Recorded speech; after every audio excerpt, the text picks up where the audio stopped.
fellow councillors, council staff, ladies and gentlemen, I'm pleased to present Gladstone Regional Council's Budget 2015-16, the final budget of this council's electoral term, which delivers a $262.6 million investment in the Gladstone region.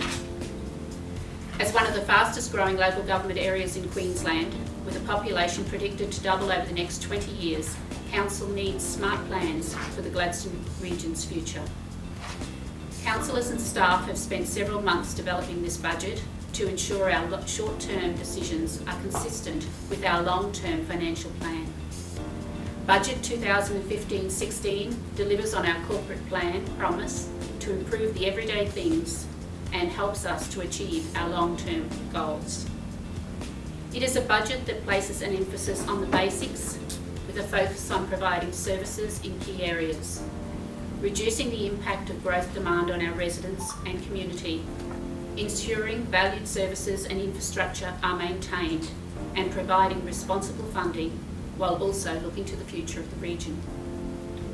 The budget also delivers the funds needed to maintain and develop community assets related to the region's growth, addressing the inability of other tiers of government to provide essential funding and share the responsibility. However, Council will not give up exploring all available funding assistance options in this regard. Here's what you can expect from this year's budget.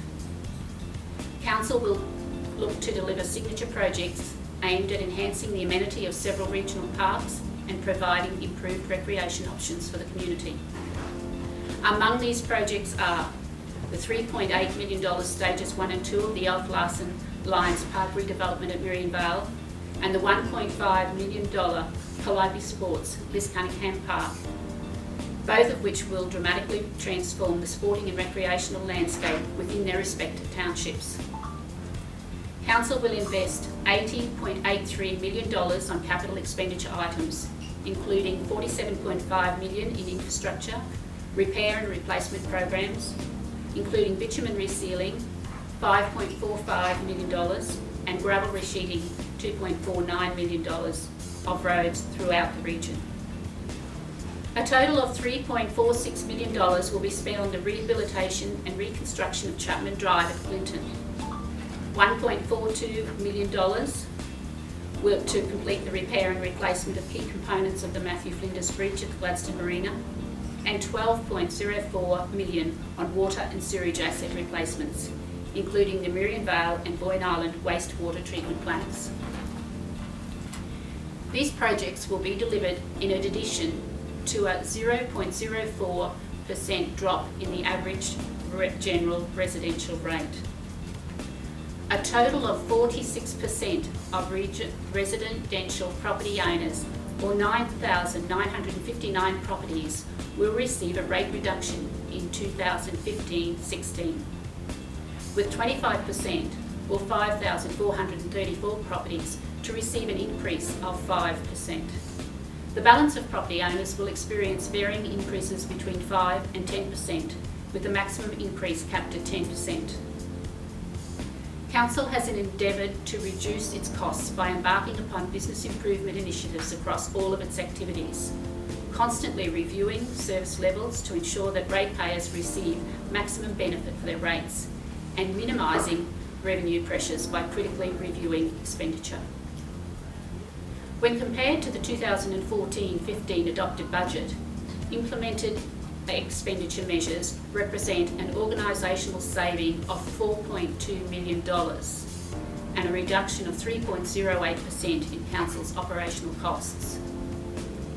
Even in the currently low inflation environment, this has required a sustained effort across all sections of the organisation and at all levels of Council, from elected representatives through to work teams throughout the region, and they are to be congratulated on achieving this task. In keeping with the budget's status as a solid and responsible document, there are no new borrowings for 2015-16. I'm going to repeat that. No new borrowings.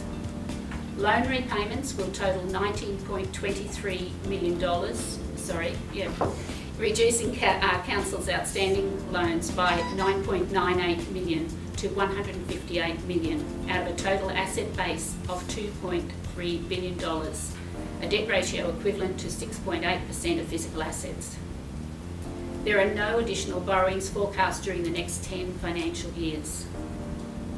I'd like to take the opportunity to thank my colleagues, CEO Mr Stuart Randall, Directors Carl Dendel, Lisa Darling and Paul Keach, Chief Financial Officer Mark Holmes and staff for all the work they did this year in assisting with the preparation of a Council's budget 2015-16.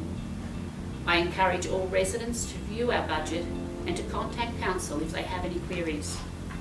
I'll leave it up to my fellow councillors to release key features within each of their respective portfolios. I commend this budget to you.